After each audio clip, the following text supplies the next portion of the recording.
আসসালামু আলাইকুম। যারা ইসলামী ব্যাংকের গ্রাহক আছেন, তারা অনেকেই একটা জিনিস জানতে চাচ্ছেন যে ভাই ইসলামী ব্যাংকের যে বর্তমানে ক্রাইসিস অবস্থা, সেক্ষেত্রে অ্যাপস বা আপনার অনলাইনের ট্রানজ্যাকশনটা করা যাবে কিনা? অর্থাৎ আমার ব্যালেন্স আছে মোটামুটি ভালো অঙ্কের, আমি এটা অনলাইনে ট্রানজ্যাকশন করে সরিয়ে ফেলতে পারতেছি না। এক্ষেত্রে বিভিন্ন ধরনের সমস্যা দেখাচ্ছে। যারা এনপিএসবি এর মাধ্যমে আপনারা ফান্ড ট্রান্সফার করতে যাচ্ছেন বা মানি ট্রান্সফার করতে যাচ্ছেন ইসলামী ব্যাংকের অ্যাপস থেকে, তারা কিন্তু সর্বোচ্চ লিমিট মাত্র 5,000 টাকা পাচ্ছেন। অর্থাৎ আপনার যে পুরো অর্থ সেগুলো কিন্তু আগের মতো চাইলেও এখন ট্রানজ্যাকশন করতে পারবেন না। এবং যারা বিকাশে ট্রান্সফার করতে যাচ্ছেন তাদের ক্ষেত্রেও কিন্তু একই সমস্যা দেখাচ্ছে। অর্থাৎ আপনারা যে সমস্যাটায় পড়ছেন সেটা হলো ব্রাঞ্চে গিয়েও বর্তমানে টাকা পাচ্ছেন না, এটিএম বুথে গিয়েও টাকা পাচ্ছেন না, এবং অনলাইনে যে আপনার অর্থটা অন্য জায়গায় সরিয়ে নেবেন সেইটাও কিন্তু পারতেছেন না। তো প্রত্যেকেই জানেন বর্তমানে ইসলামী ব্যাংকে ক্রাইসিস চলতেছে।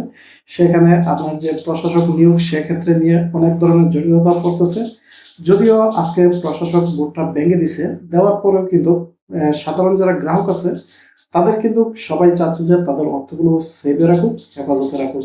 সেই হিসাবে কিন্তু যে যে মাধ্যমেই পারেন সবাই কিন্তু চেষ্টা করতেছেন আপনাদের অর্থগুলো উঠিয়ে নেওয়ার জন্য বা হাতে নেওয়ার জন্য। সেক্ষেত্রে যে অনেকে যেটা করতেছেন সেটা হলো যারা মোবাইল অ্যাপস ব্যবহার করেন, এনপিএসবি এর মাধ্যমে কিন্তু আপনারা চাচ্ছেন যে এখান থেকে যে অর্থগুলো আছে সেগুলো ট্রান্সফার করে অন্য জায়গায় নেওয়ার জন্য। সেটা কিন্তু হচ্ছে না। এখন থেকে প্রত্যেক দিন চাইলে শুধুমাত্র 5,000 টাকাই অর্থ আপনারা নিতে পারবেন বা অন্য জায়গায় ট্রান্সফার করতে পারবেন। এর বেশি কিন্তু পারবেন না। বিকাশেও কিন্তু বর্তমানে আপনার অ্যাপসের মাধ্যমে টাকা ট্রান্সফার হচ্ছে না। তো এটা হলো কি, এটাও যে কয়দিন চলে সেটাও কিন্তু বলা যাচ্ছে না। হয়তো কয়েকদিন চলতে পারে, তারপর পুরো ট্রানজাকশনই বন্ধ করে দিতে পারে।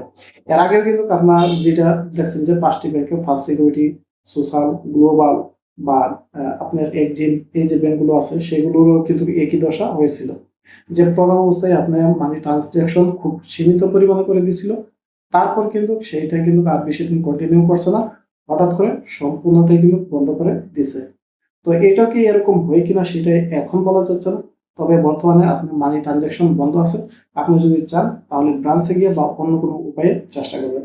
অনলাইনে ট্রানজাকশন হচ্ছে না, শুধুমাত্র 5,000 টাকাই ডেইলি ট্রানজাকশন করতে পারবেন। তো এই বিষয়টা অনেকে জানেন না, তো অনেকে ঘাবড়িয়ে যাচ্ছেন যে ভাই অনলাইনে কি ট্রানজাকশন বন্ধ করে দিচ্ছে? না, এখন পর্যন্ত বন্ধ করেনি, সীমিত করছে। তবে এটা বন্ধ হতে পারে, আবার কিন্তু সচলও হতে পারে। তো আপনার যদি বেশি প্রয়োজন হয় তাহলে অন্য কোনো মাধ্যমে চেষ্টা করবেন আপনার যে নিজের অর্থগুলো আছে সেগুলো উঠিয়ে নেওয়ার জন্য। তো এটা নিয়ে অনেকে টেনশনে আসলেন। তো টেনশন করবেন না, আপনারা কি প্রস্তুতি সেটা কিন্তু দেখতেছেন।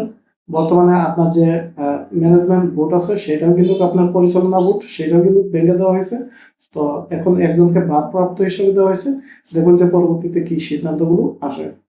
তো এই বিষয়ে আপনাদের আরো কোনো মতামত থাকলে জানাতে পারেন। ধন্যবাদ।